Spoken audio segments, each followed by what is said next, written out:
All right, Grasshoppers. Yes, we have waited a whole week for this to happen again. She's becoming a regular on the show. Jackie, how are you? Great. How are you, Tom? Very good, very good. So I'll make sure I introduce you again, and I'll try to do that every week so I know who you are. Again, Jackie, I met her husband on the bus. We were coming back from Raleigh. He works for the Rangers. We sat together, and a very impressive young man. Real talked about leadership. We had a lot in common about this psychological part of it and all that. And he said, by the way, my wife is so are you a registered hypnotist? Is that how we say you are? I'm a certified hypnotherapist. That's right. And it's Jackie at, so they can reach you, Jackie the hypnotist, is that what it is on Instagram? JackieLongHypnosis.com is the easiest way. All my information is there. You can, definitely reach me there through multiple channels. Right. And again, I won't do this every show, but for people that are just watching, like I was when we first started, a little skeptical about hypnotism, thinking that you were going to hypnotize me with a watch dangling in front of my face and everything. But you've explained it very well where that's not the case at all. It's really just putting into the hypnosis state is really just well, you explain it better than I do. Yeah, I mean, it's really a natural state that we go in and out of all day long without quite realizing it because we don't call it that. We never learned that it's called a hypnotic state. It's just a different brainwave state. Everyone's experienced it while they're falling asleep, as they wake up, maybe while they're driving and you arrive somewhere and you're like, oh, I don't even remember, consciously saying, turn right here, go this way, if it's a route that you drive often. So these are states we experience all the time. So that's what we technically call it then when we have a time like that where your mind just kind of blanks out. Instead of saying your mind blanked out, you say you're in a hypnotic state. Yeah. Oh. Okay, I learned something there. You taught me a lot last week, and I didn't realize that. So I'm going to see when somebody's blanking out. I'm going to sound really intelligent now and say to everybody, "You're hypnotized right now." Yeah. Very cool. Very cool. And again, I think like most people that have watched my shows, we try to have a lot of fun. We have the hockey guys on and everything, but I want to start doing a lot more education stuff, particularly in the mental health world. And that's why when I heard what Jackie does, I was very intrigued. And we got some really nice compliments. Actually, one of our listeners wrote a note to me saying that she's learning so much since you've been on the show. So that's so nice. Good. I'm glad. Very good. Good deal. How, I guess I got to be careful asking my business questions. It seems like there's a lot more mental health issues in general because of the pandemic and everything that's gone on. Do you notice that with your business? I do. Yeah. It seems just everyone in general. I mean, we're all going through different amounts of stress with different things going on in the world. And then COVID, obviously, which has touched everyone's lives in some way. And so people are experiencing just more anxiety, more stress, sometimes even more depression, and just more changes in life that maybe all of us weren't expecting. Yeah. Yeah, and I find too, and I think we touched on this already, but I find people just less patient with each other, less willing to help each other. It's like almost they've gotten the feeling like, well, everybody's just taking care of themselves, so I'm going to take care of myself, right? I think yes and no, right? I think a lot of people are at that place of like such a short fuse, like we've all been through so much, there's so much stress, and you get to the place where all you can do is take care of you because you just can't handle anything else. Maybe you're overwhelmed. Yeah. And then I do see a lot of people being maybe extra kind because they know during this time people really need it. So It just depends, of course. So somebody doesn't have to come and see you just if they've got some real serious mental health issue. If they're just suffering just for the stuff that we're talking about, like their own, like a depression or just being down the dumps, they can still come to you and you can help them with that. Absolutely. Yeah. Most people that come to me, it's typically for, maybe they're having a little anxiety, a little depression. Maybe there's a habit they want to change. Maybe they're trying to overcome a fear, flying or other types of phobias, or any goals that they're really working towards. Maybe they just feel stuck. They can't seem to get there. So I just work with them with their subconscious mind to unlock all those resources inside and make those things happen.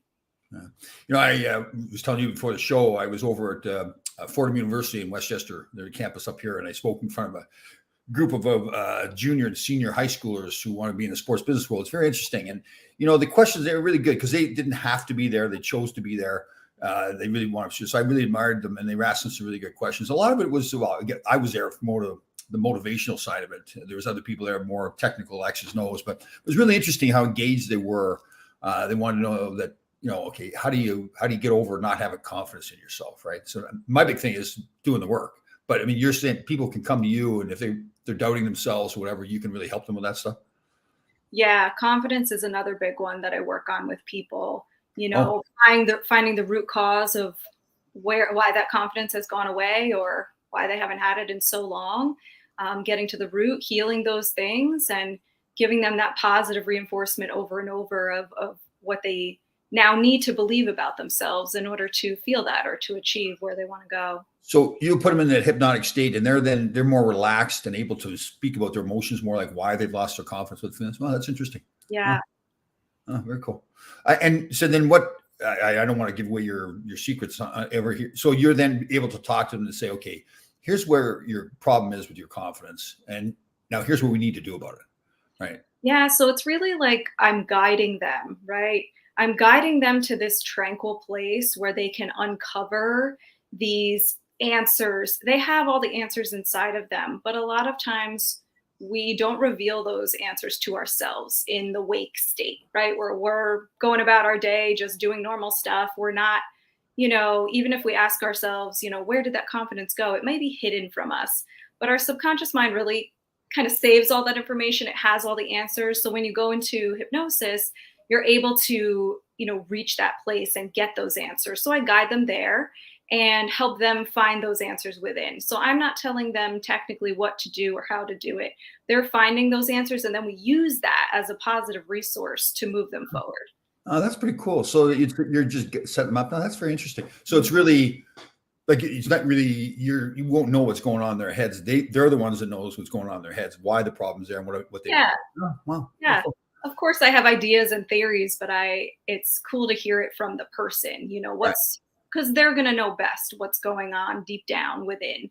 And we want to pull that out. Yeah. Right. So Danny, Laura, listener here, I like to write. Sometimes I suffer from lack of confidence in my writing ability. Oh, interesting. Wow. Yeah, that's a big one. Yeah, it's true. Yeah, but part of me too, I wonder, I think I talked to you about, I saw a video, Selma Hayek. Have we talked about this? I think so. I think you mentioned it. Yeah. So I've never really viewed her as a motivational speaker, but she was talking to somebody, and obviously she can speak Spanish. And she said, well, okay, you don't speak Spanish, but I do. If I insult you in Spanish, you won't get it. Wait, because you don't speak Spanish, so it won't insult you. And I thought that's a pretty cool thing. It's like, and I get like the confidence thing is like getting yourself to the point where other people are going to critique you, but you really don't care. Like you're confident in yourself. Yeah. Exactly. I mean, it's the meaning that we attach to words. It's our own perceptions, which then create our internal reality. So if you can change that to something that's going to serve you, that will help you a lot. Right. Yeah, it's not as easy as just saying, like I try to listen to a lot of other motivational speakers, and there's some fantastic people out there that I totally respect, and everybody has different styles of doing things.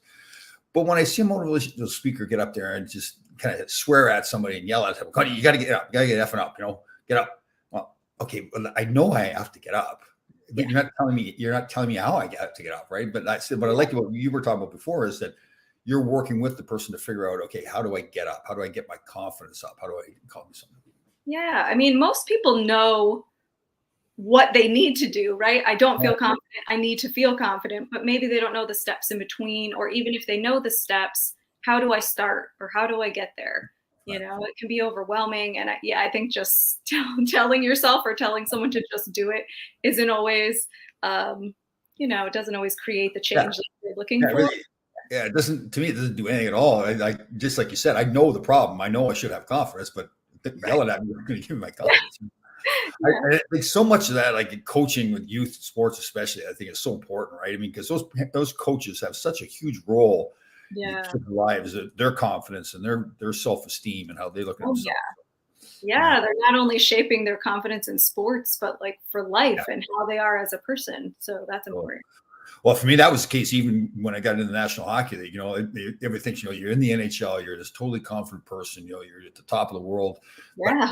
But some athletes, and I put myself in that category, were some of the most immature, maybe immature, or lack so much confidence too. It's like we're always doubting ourselves. Again, coaches, it's surprising. I think back about it now because I feel so much better about myself now that I've gone through all this True Grit Life stuff, and I just feel so much more mentally and physically aware of who I am. And part of the sports world too, at least in the hockey world, everybody wants to be the same. I mean, people vary a little bit, but most guys wear the same clothes and they talk the same way and react the same way. And breaking out of that mold is kind of hard. a lot of guys never do it, even after their careers are done. Oh, Like for me, I don't know if I told you a story, but I told a story about dancing in the Madison Square Garden. I don't think so. Oh. No. So it's funny. They at Madison Square Garden, they have what they call the Blue Crew, and they're the people who go out with the shovels and they throw the Oh t-shirts. yeah, I see them. They're fun. So they did this a funny video. Stefan Matteau and Glenn Anderson were two guys who won the Stanley Cup in '94. So those two guys and myself did this video pretending that we were trying out for the Blue Crew. And it was meant to be like that really stupid humor that's funny. Yeah. And it turned out pretty good. So they played it one game, and then they have this other gentleman at the game called Dancing Larry. And he's been there for decades. Right? I've seen him. He's amazing. So they have 4 of the Blue Crew get up and dance with him when he dances. So they had me get up as one of the 4 Blue Crew members to dance with him. Now, if you saw me dance, it's not a pretty sight at all. It's just nothing to see. But there I was dancing in front of 18,000 people, having a ball. Like I guess I tell the story in that I think I've trained myself to get to the point where, listen, I don't care what people think of me as much anymore. I'm just going to go do it. I want to do it. I had fun. I had a blast. And, all my ex-teammates are laughing at me like, what are you doing? I go, well, I'm living life, right? So, and that's a place I'm sure most people want to get to. That's amazing because we're here to just experience and live life, and everyone's going to have an opinion. Everybody's different. I mean, you can never please everyone. So it's like, just live your life, have fun. Yeah. Don't like Selma Hayek said, just don't listen to their language, right? Exactly. Don't listen to words like quit or can't, or, whatever. Just go live your life. And so when people come in, you go through that kind of stuff. Like so do you have that conversation with them while they're in the hypnotic state, or is that after the fact, once they've talked and now they're out of the... Both. So we do a lot of talking beforehand, figure out what's going on, where they want to go. I do a lot of specific talk while they're in hypnosis. And then after, we always discuss it as well. And I give them action steps and other coaching items to do, in between sessions, other things that are going to help them achieve their goals. Mm-hmm. Very cool. So Danny writes here, I like Danny's, I got Susan Brooks here too. And there are days when I write something I'm fully saved, but I can't bring that confidence tomorrow. Hold on, let me see. I can back up here. He wrote another one here first. I like to write sometimes this one. Okay, you did that. Okay, and that's right. How many kids simply walk away because they're slow starters? And yeah, totally. So I don't know the numbers on that, Danny, but that's a great point. So it's well, we're fortunate with the Rangers. They get us out in the community a lot, and they have programs like Learn to Skate and Learn to Play and all these different things. And usually it's young kids that get out there. The Rangers, at least before the pandemic, would supply them with equipment and everything, so there's no cost to the parents. They just go and skate. And the kids are scared, a lot of them, like they're 5 or 6 years old, and I'm going to fall down and everything. And it was great because you could see in like a 45-minute window how their confidence could grow. Like for me, it was really good because when I first started playing, I was awful. I could not stand up on skates. Wow. Yeah. So I tell the kids that I said, listen, I played 11 years in the NHL and I couldn't stand up when I started. And they look at me like, really? And so then they get to skate and they have fun. And then by the time they're done, it's like that instant you can see they go from the crying and doubting themselves to all of a sudden now. And like you said, it isn't just the hockey. It's now they prove to themselves that they can do something they couldn't do when they first started. Right? So, exactly. Trying new things is huge for confidence. Yeah. And so obviously you talk to your patients. Do you call it patients or clients? Or both? Clients. Mm-hmm. So you talk to them about that, like, getting them to try those new things, right? Absolutely. Even small things, because once you start doing things a little bit out of your comfort zone and realize you made it through, that does start to build confidence for yourself. Oh, very cool. I didn't know this. I'm going to assume this is true here. Sting's ex-wife gave him confidence by telling him to pretend the audience was naked. Well, they tell a lot of public speakers that too. Like, pretend everyone's in their underwear or whatever. Like they tell a lot of public speakers that. Isn't that the truth, right? You want to be a respectful person with everybody, but you can't you can't grovel to people. You can't look at that other person and say, well, he's better than me. Right?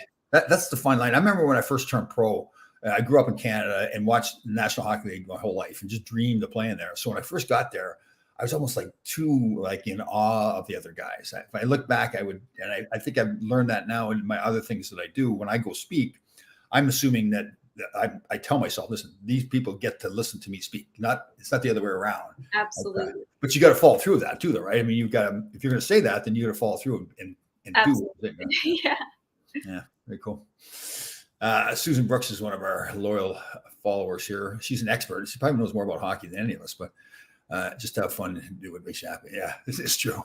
I was so funny because one young girl's really nice girl is Taylor that works for the Rangers, and she filmed me dancing. And so after I was laughing, like, oh God, I'm terrible. She goes, it doesn't matter how good or bad you were. You were having a ball out there. So that's really matters. So. Absolutely. That's all that matters. Very true. So do you get a chance to get away with your business, or is there something that you're on call a lot? There people need you, have help to call you, or? Nope, I'm not on call. I used to be in my old jobs, but now I now make my own schedule, and work around also what works for clients. And I try to be flexible, but I also, take time for me. So that's important. Yeah, it is too, right? Yeah. Yeah, I've learned that too. It's like you want to help a lot of people, but you got to make sure you're taking care of yourself, right? Oh yeah, or else I can't help anybody. So that old saying that they say when you get in the airplane, they tell you to put your mask on first before you help somebody else, right? Because you pass out, you can't help anybody. Yeah, exactly. It's so true. So this gentleman here has become a good friend of mine. I totally admire him. Was in the Air Force. If I'm going to get that correct.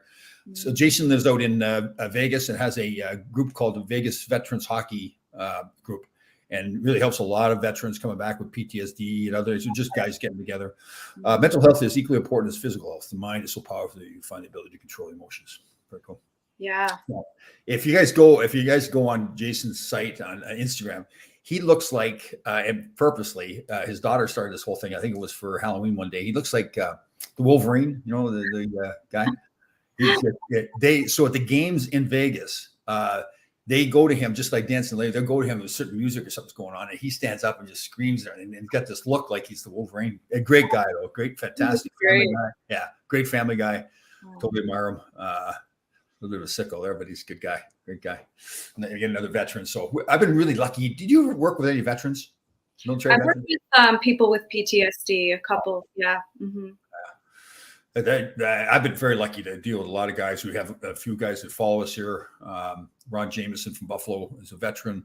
Barry Shelley, Jason's a veteran. So we have this event. Maybe you want to go to this event, but they have a thing called Swim Across the Hudson. This will be the 4th year. It's August 6th. They go to Liberty State Park over in New Jersey. So first year that I think there's I have the numbers, so there's like 30 or 40. It was primarily Navy SEALs with some first responders. Nice. Next year, and I wasn't involved in it. And the next year, I think they had like 120. Last year, it's like 160. They're anticipating over 200 this year. So the idea is it's a very patriotic thing. There's a statue or monument over in Liberty State Park. It's 2 hallways, and if you look at from one end to the other, it looks right at where the Twin Towers were. Okay, yeah. And then it's got all the names of the people that were killed on that day. Yeah. And so they have other veterans come in and make speeches and everything. The idea is, as you probably know, there's roughly, the guess is roughly 22 suicides amongst military veterans every day. Mm-hmm. So they start off by doing 100 push-ups and 22 pull-ups. All the participants do. They then swim from Ellis Island to a barge. They get up on the barge. They can do 100 push-ups, 22 pull-ups, swim to another barge, do the same thing, and then swim to Lower Manhattan. It's an incredible sight. It's all these Navy SEALs. These guys are in great shape, and they're all walking around with just the little shorts on. And when they get to Lower Manhattan, I know it's intimidating. One year, the rumor was going around that Antifa was going to come and try to break up the event. Oh, and we're all looking and saying, really? Antifa's going to come here with all these Navy SEALs? Yeah. Wow, that's quite a feat, though. Yeah, it's a great thing. And then when they get to Lower Manhattan, it's a march run kind of thing. They run to another monument. All these guys with a flag on a pole over their shoulders, running through Lower Manhattan streets. Bagpipes are playing and everything. It's just it's unbelievable to watch. That's pretty cool. Yeah, it's very good. But you learn with these guys once you get to know them. There's some mental health issues here, the stuff that they've been through, right? Oh yeah, I mean the things they go through. It's crazy. You can't even imagine. So I'm sure there's lots to work through when you kind of come back to a normal life, right? So what is PTSD technically? Is it an event? Does it have to be a certain event or a series of events that have happened to somebody that can't get it out of their mind? So it's post-traumatic stress, which usually, if someone's kind of diagnosed with that or with the disorder, it's usually from a specific event or series of events that has now triggered this kind of syndrome that happens, which includes like physical responses going on in your body and different triggers, triggering you to have different emotions.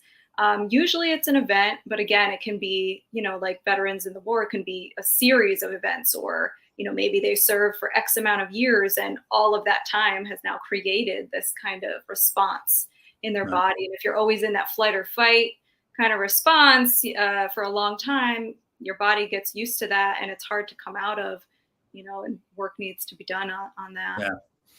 And there's a lot of different theories on that too. Some people think it's like no medication. Some people think medication. Some people, there's that new stuff I think we talked about. People are trying I can't remember the dosing or whatever it is with the like microdosing and different mushrooms. So what is that? That's a combination of toad poison and then psychedelics, or I don't know exactly what people use. I'm sure there's an array of plant medicines that people microdose and try. Right. I'm not super well versed in the different types. I have a good friend of mine who's a SEAL, and his problem was more alcohol and more stemming from not like he got so used to being on a team all the time. When he left, that was how he coped with it.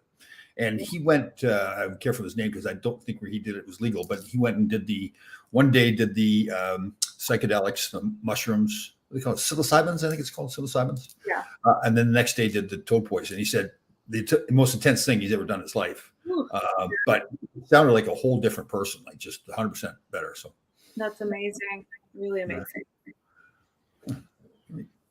Tracy Marie, listener, here she wrote something. DCM, driving core motivator. If you can get to the root of what made you happy, go and why. Oh, interesting. Is that an actual term, driving core motivator?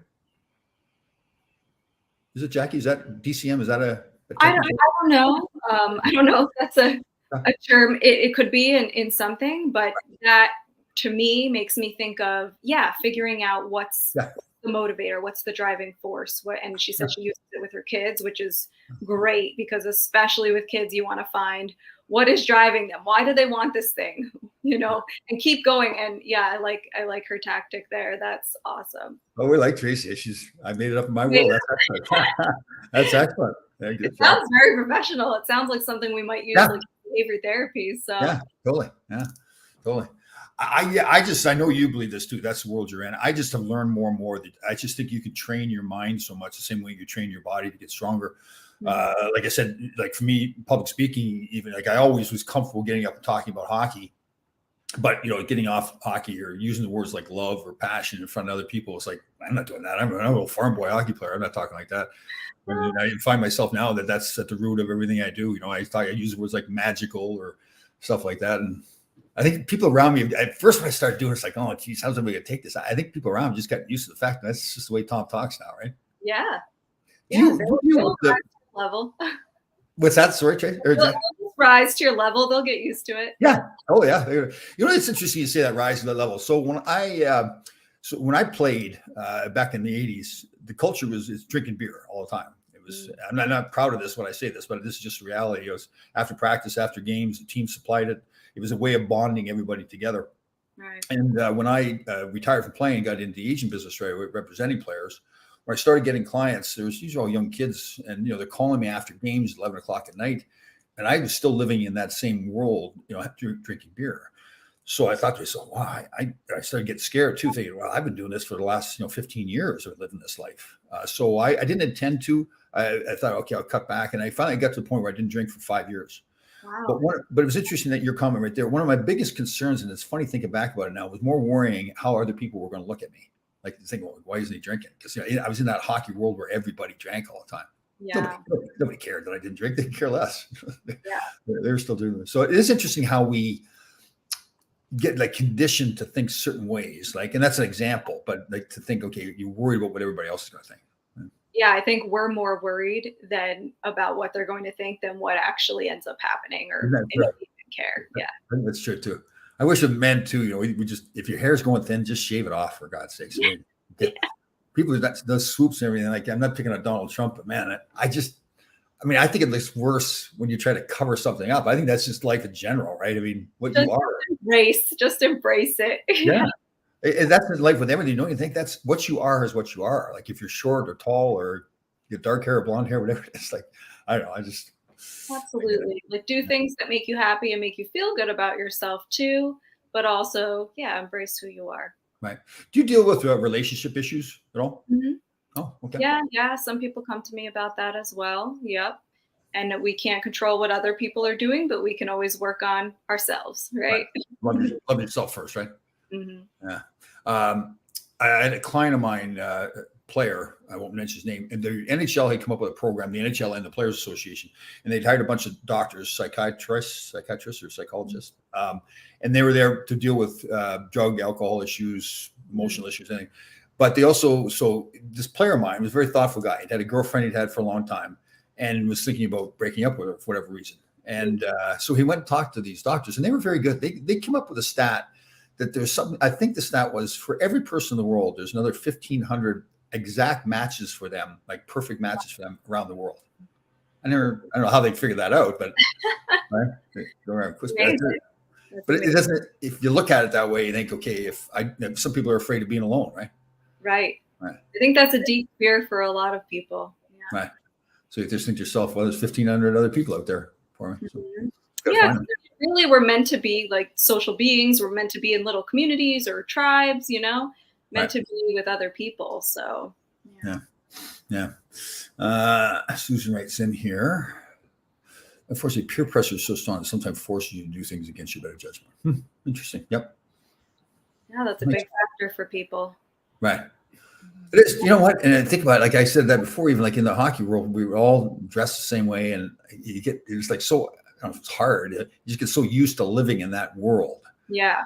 To realize, oh, geez, there's something different out there, right? Yeah. Well, especially when you're part of a group, and when you're part of a group, everyone wants to be welcomed and feel like they fit in. Because if you don't, then you worry about being, released from that group, or like you're not part of it anymore. And it's almost a way of survival. So these guys think they're pretty funny here, Jackie. I wear a lot of black shirts. Okay. So Tom Fear colors.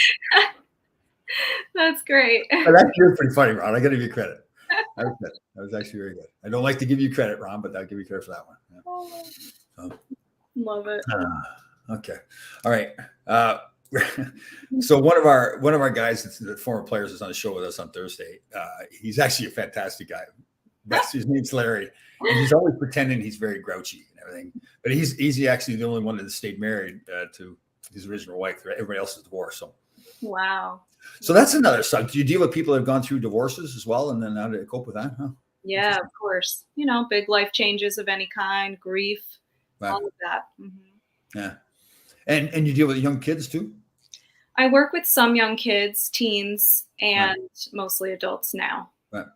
We talked before. It's not seeming to be publicized that much. Seems to be a lot of, it's awful to say this, but it's a lot of suicides that have happened recently amongst teenagers. Right? Yeah. Unfortunately, that is on the rise. I think they're under a lot of stress and pressure, especially with social media. And as your young brain is developing and you're seeing all this, and there's so much comparing yourself to other people, really destroys their confidence and just creates a lot of problems. And to get to that point where, as a young person, that you want to take your own life, right? Yeah. Sometimes as a result of bullying or depression or just other things going on, and they don't always feel like they have maybe someone to talk to or a way out. And do you think, is it I don't know if you use the right word, like a copycat thing, where if they see that other young people have committed suicide, then they think, well, geez, I guess it's okay to do it? That would definitely be a case by case. I think most people who are feeling those feelings are not operating on, if they're already feeling suicidal and someone else they know does it, it might make them think, oh, well, they did it, so I can too. But if someone doesn't have those thoughts at all and they're not in that space, they're not going to go follow along and do that. You know what I mean? Right. People talk about signs to look for with somebody that's considering hurting themselves. Someone becomes more withdrawn, is just not acting like their usual self, giving away things that used to be important to them without a care in the world, just not caring about anything that they used to care about. You'll notice in someone close to you when they're acting much more different, right?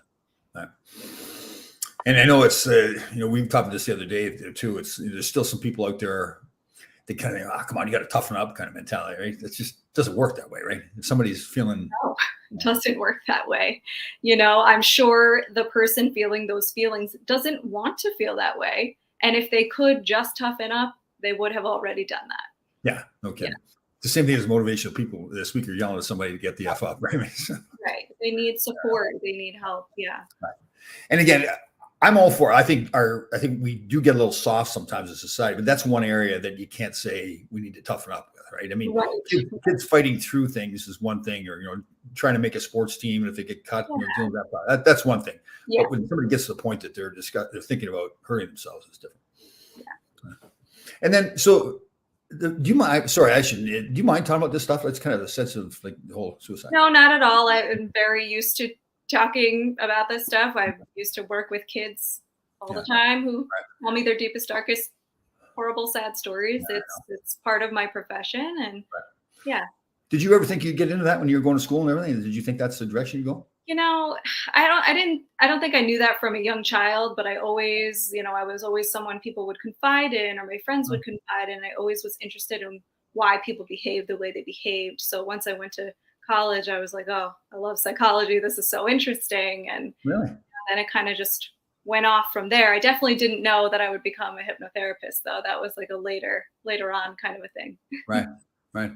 That's interesting that it would take to you right away like that, right? That's that interesting. I think I took psychiatry or psychology or whatever it was in school. It's like, oh God. I was like, fascinating. I'm like, what is this? This is crazy. That's right. Wow, that's cool. That is very cool. It's great that you got something you're passionate about doing, and you're helping other people too, right? You're making a living with it and helping other people. Absolutely. Good. So do you find then your friends, do they kind of try to take advantage of the situation a little bit and kind of get some free work or what?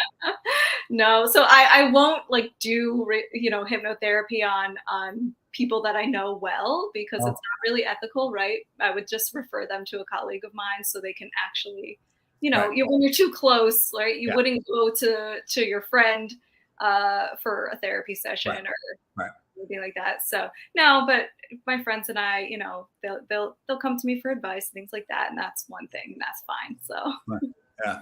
Because you think somebody's really in need, like really wants to talk to somebody, like, oh, I'm going to call Jackie. She's great to talk to. You think that's like asking a mailman for going to walk on a day off, right? I mean, yeah. Right. Well, luckily, my friends don't really take advantage. I have good boundaries. I will say that I'm a good boundary setter for myself. I'll tell you, the one thing with men, like, I don't know if it's our age or that we've played sports, whatever it is, we really don't, I don't think we really, as my group of friends anyways, we really aren't there for, like, we care about our friends, but to sit down and have a heart-to-heart conversation about our feelings. Well, I think men in general are, in society, we're raised less likely to do that kind of thing. Yeah, totally. I think it's starting to shift in some areas, in some ways, where we're noticing, hey, it's important for men to have emotions too, all emotions, and it's okay to show them, right? So I think that messaging is coming out more, which is really great.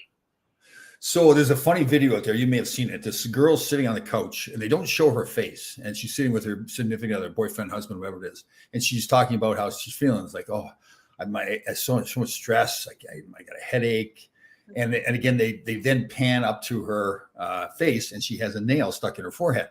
Wow. So the husband or boyfriend is sitting there with the look on his face like, okay, I know I'm not supposed to come up with an answer. She's just venting, but I know what the answer is. She's got a nail in his head. And you can tell he's trying not to say anything.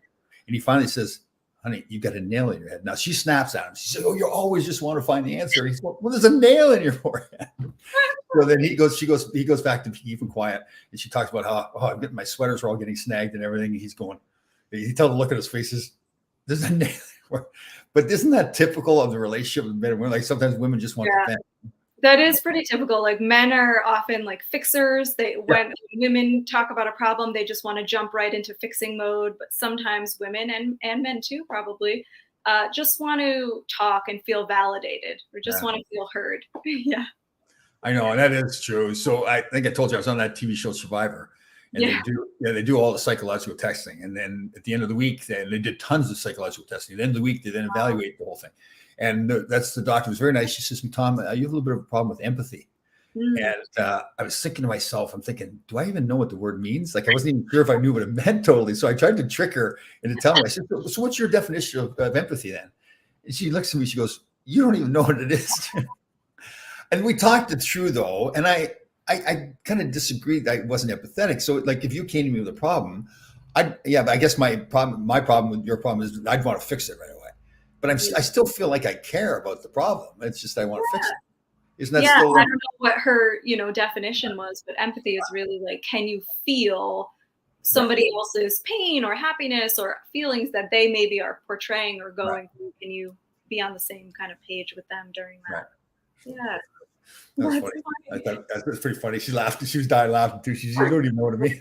But once we talked it through, I think she kind of felt like, okay, maybe I'm not totally correct on that assessment. But so I have been more aware of it now and just know. And again, I learned it from the Navy SEALs too. Like when they engage in a conversation, like if they've asked you a question, they sit there and they listen to the question. Like they don't interrupt. They're engaged into that conversation. I think part of it is they feel like that's how you respect somebody, but it's also they want to learn something. They may have an opportunity to learn something. Do you think? I don't know if we touched on this or not. I can't remember. One of my biggest pet peeves is people interrupting. Like if they ask a question and then they can't sit there. I feel like it's a lack of respect that they can't listen to your answer. Yeah. Do you think that's a big for people like, I spoke to these people, young people today, going out in the world. To me, that's a big lesson. Like if you want to make an impression on somebody, the reverse is you don't let them finish their sentence. Then they're totally aggravated. Like, oh, that guy's a pain. Or else if you're totally respectful to them and listen, then they're like, oh, that was a really impressive person. Yeah, absolutely. Yeah. Well, on that note, I'm going to interrupt you. Say goodbye. Great show today. Again, we're going to try to do this. It was my fault today. We had to push it back to 2:00, but we're going to try to do it at 1:00. Keep it consistent every Tuesday. So again, Jackie's been a ton of help. I think a lot of people are learning a lot of things. We'll cover a lot of different subjects. If you have topics you want us to touch on, let us know, and we'll do a whole show on empathy. Yeah, there we go. Teaching Tom how to be empathetic. All right, Jackie, great to see you again. See you next week. You too. Thank you. Bye.